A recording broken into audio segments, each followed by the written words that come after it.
যদি কখনো পারো আমাকে ক্ষমা করে দিও। আমি তোমার কাছে অপ্রিয় হয়েও শুধু শুধু তোমার প্রিয় হওয়ার জন্য দিনের পর দিন তোমাকে বিরক্ত করেছি। প্রিয় মানুষটার নামের মধ্যে একটা অদ্ভুত রকমের অনুভূতি রয়েছে। জীবনে চলার পথে সেই নামটা দেখলে বা শুনলে মনের মধ্যে একটা আলাদা রকম অনুভূতি হয়।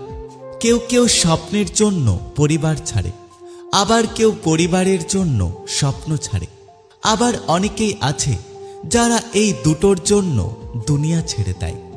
সবকিছু ছাপিয়ে জীবনটা এখন এমন পর্যায়ে দাঁড়িয়ে আছে যেখানে আমি কল্পনাতে হাসি, আবার সেই কল্পনাতেই কাঁদি।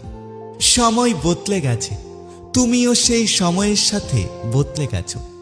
শুধু বদলাতে পারিনি আমি, তাই তো আমি আজও তোমাকে আগের মতো ভালোবাসি।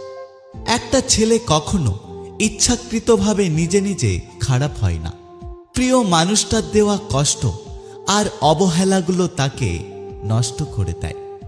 সবাই বলে ভালোবাসা যদি সত্যি হয় তাহলে সে একদিন ফিরে আসবে, আর আমি বলি ভালোবাসা যদি সত্যি হতো তাহলে সে কখনো ছেড়ে যেত না। আমি কখনো কোনো কিছু নিয়ে অহংকার করি না, কারণ আমি জানি আমি এই মাটির তৈরি মানুষ। আবার সময় শেষ হয়ে গেলে আমাকে এই মাটিতেই মিশে যেতে হবে। ভুল তো তোমারই ছিল, কিন্তু সেটা তুমি কখনো বুঝলে না। রাগ তো আমারও ছিল, সেটা আমি কখনো দেখাইনি। ভুলে তো আমিও যেতে পারতাম, কিন্তু আমি কখনোই তোমাকে ভুলে যাওয়ার চেষ্টা করিনি। আজকাল প্রয়োজন শেষ হলে মানুষগুলো আর আগের মতো ব্যবহার করে না, হোক সেটা প্রিয়জন অথবা পরিবারের মানুষ। মিথ্যা সম্পর্কে হাজারটা মানুষ থাকার চেয়ে সত্যিকারের সম্পর্কে একজন মানুষ থাকাটা অনেক ভালো। আমি হারিয়ে ফেলেছি নিজের মানসিক শান্তি। আমি আর কারো আলোকিত শহরে হাঁটতে চাই না।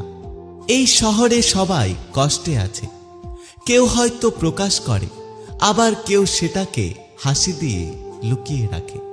এই পৃথিবীর নিয়মগুলো বড়ই অদ্ভুত। যারা যাকে জীবনে সবথেকে বেশি ভালোবাসে একদিন তাদের জীবন থেকে সেই মানুষগুলোই হারিয়ে যায়।